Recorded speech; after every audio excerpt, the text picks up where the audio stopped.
رمضان کا انتظار کیوں ہوتا ہے؟ رسول اللہ صلی اللہ علیہ وسلم یہ دعا فرمایا کرتے، اللہم بارک لنا فی رجب و شعبان وبلغنا رمضان۔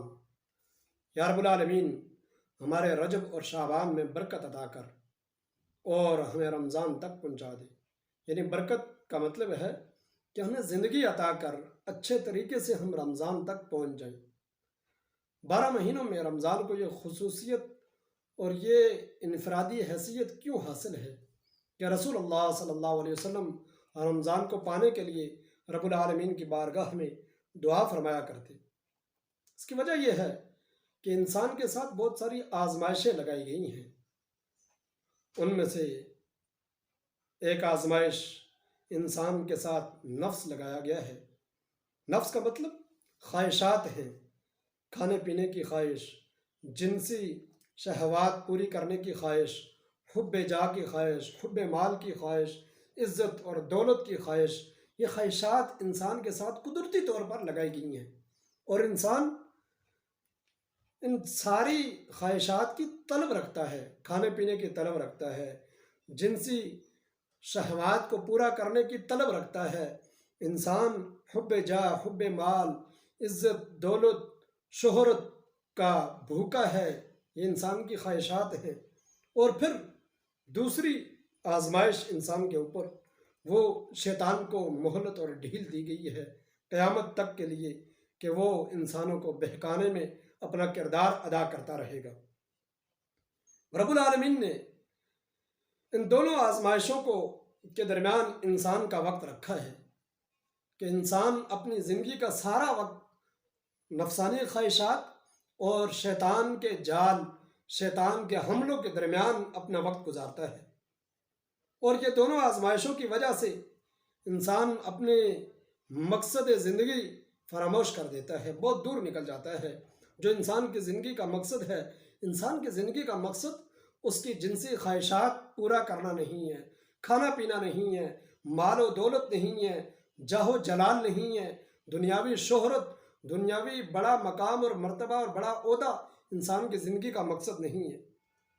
تو جب انسان نفس اور شیطان یہ دونوں انسان کے اوپر حملہ آور ہوتے ہیں، ان کے درمیان انسان کی زندگی گزرتی ہے، تو انسان اپنے بنیادی مقصد سے بہت دور نکل جاتا ہے اور اپنے بنیادی مقصد کو بھول جاتا ہے۔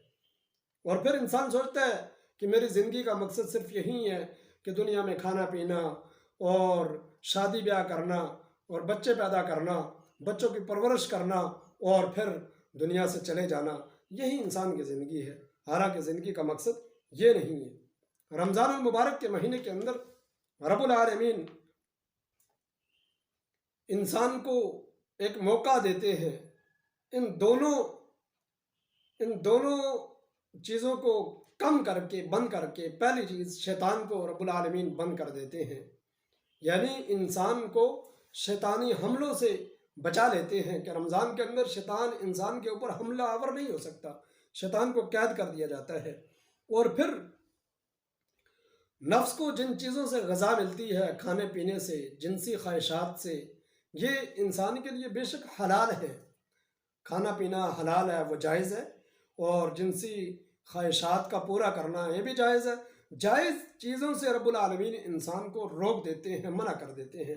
حلال چیزوں سے بھی انسان کے لیے رکاوٹ پیدا کر دی جاتی ہے تاکہ انسان اپنی زندگی کے مقصد کو سمجھ سکے۔ تو شیطان کو بھی بند کر دیا جاتا ہے اور انسان کے کھانے کو بھی کم کر دیا جاتا ہے اور جنسی خواہشات کو بھی کم کر دیا جاتا ہے کہ انسان تاکہ اپنے بنیادی مقصد جو ہے وہ اللہ کی رضا ہے، وہ انسان کو رب العالمین کے راستے تک پہنچنا ہے، وہ انسان کا زندگی کا بنیادی مقصد رب العالمین کی ذات کا تعارف ہے، رب کی ذات کو پہچاننا ہے اور رب کے سامنے جھک جانا ہے۔ یہ مقصد تک انسان پہنچ جائے، اس لیے رمضان کے اندر یہ دونوں چیزیں بند کر دی جاتی ہیں۔ لیکن اگر دیکھا جائے تو یہ دن کے اندر تو ہم ان اوامر سے بچتے ہیں، کھانے پینے سے، اور جتنی بھی ہماری عام معمولات زندگی کے اندر جتنی بھی ضروریات ہیں ان سے ہم رمضان کے اندر دن میں تو بچتے ہیں، لیکن افطاری کے وقت کھانا پینا، جتنے ڈشیں ہوتی ہیں، جتنا کھانے پینے کے اوپر وقت صرف کیا جاتا ہے اور جتنا اس کو بنیادی مقصد بنایا جاتا ہے، تو وہ عام معاملات زندگی سے زیادہ بڑھ جاتا ہے۔ عام دنوں کے اندر انسان جتنا کھانا پینا کرتا ہے، رمضان کے اندر کھانے پینے کی تیاریوں کے اندر اور کھانے پینے کے معاملات کے اندر، کھانے پینے کی ترتیب دینے کے اندر انسان اس سے بڑھ چڑھ کر اپنا وقت صرف کرتا ہے۔ حالانکہ رمضان کو یہ خاصیت حاصل ہے کہ رمضان انسان کو خواہشات نفسانی سے دور کر کے، شیطان کے وسوسوں سے دور کر کے رب العالمین کا قرب عطا کرتا ہے، لیکن ہم رمضان کے اندر کھانے پینے کو اتنا زیادہ اہمیت دے دیتے ہیں کہ ہم بنیادی مقصد سے بہت دور نکل جاتے ہیں۔ اور پھر جب نفس کو خوراک زیادہ ملتی ہے تو نفس کے اوپر خماری آتی ہے، نیند کا غلبہ آتا ہے۔ یہ دیکھا ہوگا آپ حضرات نے کہ جب انسان زیادہ کھاتا ہے تو وہ زیادہ سوتا ہے۔ تو ایک یہ کہ انسان کے کھانے کو رمضان میں کم کر دیا گیا ہے تاکہ اس کی سونے کی روٹین بھی کم ہو جائے، یہ کم وقت کم کھائے اور کم سوئے اور زیادہ وقت اپنے بنیادی مقصد کو حاصل کرنے میں خرچ کرے۔ لیکن جب ہم زیادہ کھائیں گے رمضان کے اندر، افطاری اور سحری کے اندر کھانے پینے کو ہی بنیادی مقصد بنائیں گے تو ہمارا زیادہ وقت سونے میں خرچ ہوگا۔ اکثر رمضان کے اندر یہ ہوتا ہے، لوگ کہتے ہیں ہم نے روزہ رکھا ہوا ہے، اور روزہ رکھ کر عام زندگی کے اندر جتنا سوتے ہیں اس سے کئی گنا زیادہ رمضان کے اندر سونے کو اہمیت دیتے ہیں اور زیادہ وقت سو کر گزار دیتے ہیں کہ ہم نے روزہ رکھا ہوا ہے اور ہم آرام کر رہے ہیں۔ حالانکہ رمضان المبارک کے اندر بنیادی مقصد وہ رب العالمین کی رضا کو حاصل کرنا، اور رب العالمین نے جہاں رمضان المبارک کے اندر اپنے مومن بندوں کے لیے یہ سارے وہ جال، وہ سارے راستے بند کر دیے جن کے ذریعوں سے یہ اپنے بنیادی مقصد سے ہٹ جاتا ہے، دور نکل جاتا ہے، اس لیے بند کیے تاکہ بندہ مومن زندگی کے بنیادی مقصد کو سمجھ سکے اور اس کو حاصل کر سکے۔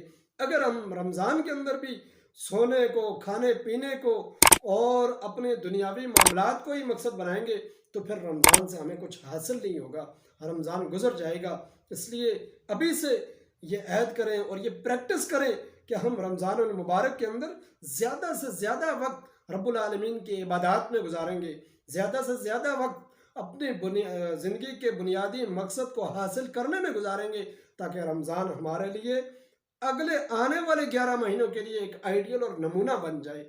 رمضان ہمیں ایک پریکٹیکل زندگی دے دے اور رمضان ہمیں ہمارے لیے درجات کی بلندی، نجات کا اور ہمارے لیے رب کے قرب کو حاصل کرنے کا ذریعہ بن جائے۔